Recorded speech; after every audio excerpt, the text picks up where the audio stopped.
Hello everyone, welcome to IAS origin. This is Anubhav Deepani, faculty at IAS origin.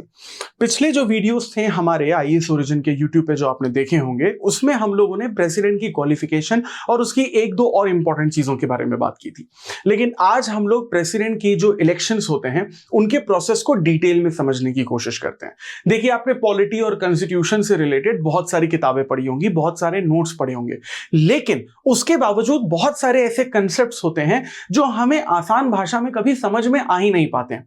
President के election की process उसमें से वही एक कंसेप्ट है। तो आज के इस वीडियो में हम लोग आपके प्रेसिडेंट के जो इलेक्शन की प्रोसेस है उसको बहुत आसान भाषा में समझाएंगे और आपका जो ये कंफ्यूजन है ये पूरी तरीके से दूर हो जाएगा। क्योंकि जितने भी स्टूडेंट से मैं आज तक मिला हूं उसमें से 90% लोगों को ये तो पता है कि प्रेसिडेंट का election single transferable vote system से किया जाता है, लेकिन एक्चुअली में ये होता क्या है उन्हें इसका बिल्कुल भी अंदाजा नहीं होता है। तो चलिए इस वीडियो में हम लोग सबसे पहले ये समझते हैं कि प्रेसिडेंट के इलेक्शन की डिटेल्ड प्रोसेस क्या होती है। अब पिछले वीडियो में हम लोग ये समझ ही चुके हैं कि प्रेसिडेंट के इलेक्शन में आप और मैं तो वोट देने जाते नहीं हैं, हमारे देश के जो एमपीज या एमएलए हैं वो वोट देते हैं। अब जब आप और मैं लोकसभा, विधानसभा, पंचायत, नगरपालिका इलेक्शन में वोट देते हैं तो डायरेक्ट इलेक्शन देते हैं, यानी ईवीएम के सामने जाकर खड़े हो जाते हैं, बटन दबाते हैं, वीवीपैट हमारे सामने आता है और हमें पता चल जाता है कि हमारा वोट किसके पास गया है। यानी कि ट्रांसपेरेंसी होती है वोटिंग सिस्टम में। लेकिन प्रेसिडेंट का जो इलेक्शन होता है सिंगल ट्रांसफरेबल वोट सिस्टम, वो ईवीएम मशीन के थ्रू नहीं होता है, वो एक सीक्रेट बैलेट पेपर या सीक्रेट बैलेट सिस्टम के थ्रू होता है। अब इमेजिन करिए कि आप ही एक लोकसभा के मेंबर हैं और लोकसभा के मेंबर होने के नाते आपको यहां पर प्रेसिडेंट इलेक्शन में वोट देने जाना है। ठीक है, चलिए हम लोग एक इमेजिनरी लोकसभा मेंबर ले लेते हैं, शनत नाम रखते हैं। तो यहां पर शनत जो है वो एक लोकसभा के मेंबर हैं, इनको हम लोग भोपाल से लोकसभा का मेंबर बना देते हैं। तो अब ये बेसिकली प्रेसिडेंट इलेक्शन में जाते हैं वोट देने के लिए और इन्हें एक सीक्रेट बैलेट पेपर दिया जाता है और उसमें शनत को यह कहा जाता है कि 4 कैंडिडेट हैं आपके सामने प्रेसिडेंट के, ए बी सी डी, आप किसको वोट देना चाहेंगे। तो हमारे ये लोकसभा मेंबर डिसाइड करते हैं कि भाई मैं तो बी कैंडिडेट को वोट दूंगा, तो उसके सामने ये नंबर 1 लिखेंगे। लेकिन उसके बाद उनसे ये कहा जाता है कि अगर 1 आप जो लिख रहे हैं बी के सामने, अगर बी कैंडिडेट कभी होता ही नहीं तो आप फिर किसे वोट देते। तो वो ये कहते हैं कि भाई नंबर 2 पे मैं सी को रखूंगा। यानी कि शनत जो भोपाल से लोकसभा मेंबर है उनका सेकंड प्रेफरेंस क्या है, सी। उसी तरीके से थर्ड प्रेफरेंस उनका क्या आ जाता है, ए, और फोर्थ प्रेफरेंस उनका आ जाता है यहां पर डी। ठीक इसी तरीके से जितने भी आपके इलेक्टेड मेंबर्स ऑफ लोकसभा हैं, इलेक्टेड मेंबर्स ऑफ राज्यसभा हैं, या फिर एमएलए जो इलेक्टेड हैं स्टेट्स और यूटी के, सेम काम करते हैं और वो अपने अपने प्रेफरेंस के हिसाब से 1 2 3 4 5 6 एटसेट्रा एटसेट्रा अपनी प्रेफरेंस दे देते हैं। अब हम लोगों ने पिछले वीडियो में ये देखा था कि अगर कोई भी प्रेसिडेंट कैंडिडेट है उसे अगर 50% से ज्यादा वोट मिलते हैं तभी वो पर्सन आपका प्रेसिडेंट बनता है, लेकिन अगर उसे 50% से कम वोट मिलते हैं तो वो प्रेसिडेंट कभी भी नहीं बन पाएगा। उसके लिए हमें एक दूसरी प्रोसेस को फॉलो करना पड़ेगा, वही कहलाता है single transferable vote system. So IAS origin is coming up with the new UPSC GS batch, जिसमें आपको लाइव क्लासेस, रिकॉर्डेड लेक्चर, आपको बहुत सारा एक्सेस में मिलेगा, हार्ड कॉपी मटेरियल जो आपके घर तक आपको पहुंचाया जाएगा, डाउट रिजोल्यूशन क्लासेस और टॉपर सेशंस और आंसर राइटिंग जैसे बहुत सारे फीचर्स हैं। सभी फीचर्स को डिटेल में जानने के लिए डिस्क्रिप्शन में जो लिंक दिया गया है उसे क्लिक करिए और आईएएस ओरिजिन के ऑफिशियल नंबर पर कांटेक्ट करिए। अब इमेजिन करते हैं कि हमारे ये 4 प्रेसिडेंशियल कैंडिडेट हैं, ए बी सी डी, जिसको हमारे लोकसभा मेंबर ने भी वोट दिया था। मान लेते हैं कि अगर इसमें किसी एक कैंडिडेट को 50% से ज्यादा वोट मिल जाते तो कहानी तो वहीं पर खत्म हो जाती। लेकिन चलिए इसको एक काम करते हैं, कॉम्प्लिकेटेड बनाते हैं थोड़ा सा। मान लेते हैं कि कैंडिडेट नंबर ए को 45% वोट मिले हैं, बी को मिले हैं 25%, सी को मिले हैं 20% और डी को मिले हैं सिर्फ आपके 10% वोट। अब यहां पर हम लोग ये देखते हैं कि किसी भी कैंडिडेट को 50% से ज्यादा वोट नहीं मिले हैं, यानी कि वो कैंडिडेट आपका प्रेसिडेंट नहीं बन रहा, कोई भी कैंडिडेट आपका यहां पर प्रेसिडेंट नहीं बन रहा है। हां, अगर ये लोकसभा का इलेक्शन चल रहा होता, पंचायत का चल रहा होता तो ए जीत चुका होता, लेकिन प्रेसिडेंट के सिंगल ट्रांसफरेबल वोट सिस्टम में ऐसा नहीं होगा। तो अब हम लोग करेंगे क्या, हम लोग यहां पर ये तो बिल्कुल नहीं बता सकते कि कौन जीतेगा, शायद ए जीत जाए, बी जीत जाए, सी जीत जाए, लेकिन एक चीज हमें पता है कि डी तो किसी भी हालत में नहीं जीतेगा, कतई नहीं जीतेगा, क्योंकि डी को यहां पर सबसे कम वोट मिले हुए हैं। Fair enough. तो अब हम लोग एक काम करते हैं, दूसरा लोकसभा मेंबर मैं ही बन जाता हूं। ठीक है, तो यहां पर अब उन कैंडिडेट्स का हम लोग लिस्ट निकालेंगे, बैलेट पेपर निकालेंगे जिन्होंने डी को नंबर 1 पे रखा है। भाई देखो, किसी को भी 50% से ज्यादा नहीं मिले ना, लेकिन फिर भी डी को सबसे कम मिले हैं यहां पर 10%, यानी टोटल मेंबर्स में से 10% लोग तो ऐसे थे ना जिन्होंने डी को नंबर 1 पे रखा था। अब डी को तो सर हम लोग डायरेक्ट एलिमिनेट कर चुके हैं, तो हम उन 10% लोगों का सीक्रेट बैलेट पेपर निकालेंगे बाहर जिन्होंने डी को नंबर 1 पे रखा है। मान लो उसमें से मैं एक हूं जिन्होंने डी को नंबर 1 पे रखा है। अब अनुभव ने, यानी मैंने ये कहा था कि भाई जो डी है आपका नंबर 1 पे रहेगा, लेकिन भाई मेरा कैंडिडेट तो क्या हो गया, एलिमिनेट हो गया। लेकिन मैंने ही खुद ये अपने बैलेट पेपर में लिखा था कि अगर डी नहीं होता तो मेरा सेकंड प्रेफरेंस क्या होता, बी होता। तो मेरा जो वोट डी को दिया गया था वो मेरा वोट डी से कैंसिल करके किसको ट्रांसफर कर दिया जाएगा, बी को ट्रांसफर कर दिया जाएगा।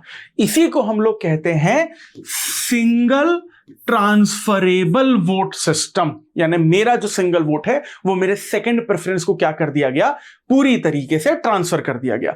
अब मान लीजिए कि जैसे मेरे साथ किया गया, बाकी के 10% कैंडिडेट के साथ भी किया जाएगा। अब बाकी के जो 10% कैंडिडेट हैं उनका जो सेकंड प्रेफरेंस है वो अलग अलग हो सकता है, किसी का ए होगा, किसी का बी होगा, किसी का सी होगा, और उनके सेकंड प्रेफरेंस के हिसाब से हम लोग ए, बी और सी में वोट डिवाइड कर देंगे। मान लेते हैं कि इस डिवीजन में 10% में से 6% वोट ए को मिल जाते हैं, तो ए यहां पर क्या बन जाएगा, प्रेसिडेंट बन जाएगा। बट एक काम करते हैं, इस कंसेप्ट को और बेहतर तरीके से समझने के लिए इसको और थोड़ा सा कॉम्प्लिकेट करते हैं। अब हमने यहां पर क्या देखा कि ए, बी, सी, डी, ए को कितने मिले थे 45%, बी को हमारे मिले थे 25%, सी को हमने दिए थे 20% और डी को हमने दिए थे 10%। अब ये जो 10% वोट है ये इन तीनों में डिवाइड किए जाएंगे। मान लेते हैं कि ए को मिलते हैं सिर्फ 3% वोट, 10 में से 3% लोगों ने ए को नंबर 2 पे रखा था, और बी को मान लेते हैं कि 3% लोगों ने रखा था, और सी को कितने लोगों ने रखा, बचे हुए 4%। यानी टोटल हो गया ए का हो गया 48%, बी का हो गया आपका 28% और सी का हो गया यहां पर आपका 24%। अब ये सेकंड राउंड चालू हो गया है, लेकिन फिर से किसी को 50% से ज्यादा वोट नहीं मिले। तो अब हम लोग क्या करेंगे, जो काम हमने पिछले वाले राउंड में हमने देखा कि जो हमने डी के साथ किया है, वही काम हम लोग किसके साथ करेंगे, सी के साथ करेंगे। यानी कि ये जो 20% आपके कैंडिडेट हैं, ओरिजिनल कैंडिडेट, इन 4 को फिलहाल बाहर रख रहे हैं, ये जो 20% कैंडिडेट हैं वो हम लोग उनकी लिस्ट निकालेंगे जिन्होंने सी को क्या रखा है, नंबर 1 पे। अब इन सी वालों के नंबर 1 के 20% लोग हैं, तो इन्होंने भी किसी को नंबर 2 पे रखा ही होगा। मान लेते हैं कि अगर किसी में से किसी ने नंबर 2 पे बी को रखा हुआ है, तो इनका वोट कहां चला जाएगा, बी को चला जाएगा। चलो लेकिन एक और इसको और कॉम्प्लिकेटेड बनाते हैं। मान लो किसी ने शायद नंबर 2 पे डी को रखा हो, क्योंकि सी वाले को थोड़ी ना पता था कि डी सबसे पहले एलिमिनेट हो जाएगा, तो यहां पे सी का तो एलिमिनेशन हो ही चुका है सेकंड राउंड में। अब डी तो जिंदा ही नहीं बचा, तो डी तो वैसे ही कट है। तो फिर हम लोग किसके पास जाएंगे, जिसको इसने नंबर 3 पे रखा होगा, और अगर वो ए होगा तो वो ए तक चला जाएगा। हम लोग इसी तरीके से जो सबसे कम वोट मिलने वाला कैंडिडेट है उसके नेक्स्ट प्रेफरेंस को हम लोग ऊपर वाले कैंडिडेट में डिस्ट्रीब्यूट करते जाएंगे और ऐड करते जाएंगे, जब तक हमारे पास कोई एक ऐसा कैंडिडेट नहीं आ जाता जिसे 50% से ज्यादा वोट न मिले हों, चाहे हमें इसके लिए कितने भी राउंड्स के सिंगल ट्रांसफरेबल वोट सिस्टम क्यों ना कराने पड़े। और इसी तरीके से हमारे प्रेसिडेंट का इलेक्शन होता है। पहली चीज आपको यह याद रखनी है। दूसरी चीज आपको यह याद रखनी है कि ये जो प्रेसिडेंट के इलेक्शन हम सिंगल ट्रांसफरेबल वोट सिस्टम से करवा रहे हैं, प्रेसिडेंट के अलावा और भी बहुत सारे ऐसी पोस्ट हैं जिनके थ्रू हम सेम सिस्टम का इस्तेमाल करते हैं। एक तो हमारा प्रेसिडेंट तो सिस्टम है ही, इसी इलेक्शन से होगा। दूसरा, वाइस प्रेसिडेंट का भी इलेक्शन सेम वोट सिस्टम से होता है। यहां तक कि जो हमारे राज्यसभा के मेंबर्स का इलेक्शन होता है वो भी सेम सिस्टम से होता है। यहां तक कि जो विधान परिषद के जो मेंबर्स होते हैं उनका भी इलेक्शन सेम प्रोसीजर से होता है। इसके अलावा पार्लियामेंट में जो कमिटीज बनाई जाती हैं, जैसे कि पब्लिक अकाउंट कमिटी हो गया, स्टैंडिंग कमिटी हो गया, एस्टिमेट कमिटी हो गया, स्क्रूटनी डिपार्टमेंटल कमिटीज हो गया, उनके भी जो मेंबर्स होते हैं उनका भी election same single transferable vote system से करवाया जाता है। और फाइनली जिस कैंडिडेट को 50% से ज्यादा वोट मिलते हैं वो कैंडिडेट आपका बन जाता है प्रेसिडेंट ऑफ इंडिया। अब एक बार अगर आप प्रेसिडेंट बन जाते हैं तो हमको पता है कि जो प्रेसिडेंट का टर्म है वो कितने साल का होता है, 5 साल का। आप कितने भी बार प्रेसिडेंट बन सकते हैं, there is no problem with this. एक बार, 2 बार, 10 बार, जब तक आप चाहें। सेकेंड इंपॉर्टेंट चीज यहां पर है कि प्रेसिडेंट बनने के बाद आपको ओथ कौन दिलवाता है, चीफ जस्टिस ऑफ इंडिया। और जो आपका 5 साल का टर्म है वो उस दिन से शुरू होता है जिस दिन आप ऑफिस में पहली बार कदम रखते हैं। मान लो कि सोमवार को, मंडे को आपका प्रेसिडेंट इलेक्शन हो गया, ट्यूसडे को प्रेसिडेंट ने ओथ ले ली, वेंसडे को अगर प्रेसिडेंट ने छुट्टी मना ली और थर्सडे को वो ऑफिस जाता है पहली बार, तो थर्सडे से उसका 5 इयर्स का टर्म काउंट किया जाएगा। और उसके बाद हम लोग यहां पर बात करते हैं एक ट्रिकी फैक्ट की कि प्रेसिडेंट का अपॉइंटमेंट कौन कराता है। प्रेसिडेंट का अपॉइंटमेंट कोई भी नहीं कराता, प्रेसिडेंट सबका अपॉइंटमेंट करता है। Chief justice of India, supreme court जज, हाई कोर्ट जज, prime minister, council of minister, इन सब का अपॉइंटमेंट प्रेसिडेंट के द्वारा किया जाता है। प्रेसिडेंट का अपॉइंटमेंट कोई नहीं कर सकता, क्योंकि अगर आपको प्रेसिडेंट का अपॉइंटमेंट करना है तो प्रेसिडेंट से ऊपर एक पोस्ट होनी चाहिए, जो कि है नहीं, क्योंकि प्रेसिडेंट फर्स्ट सिटीजन होते हैं हमारी कंट्री के। Please remember this point.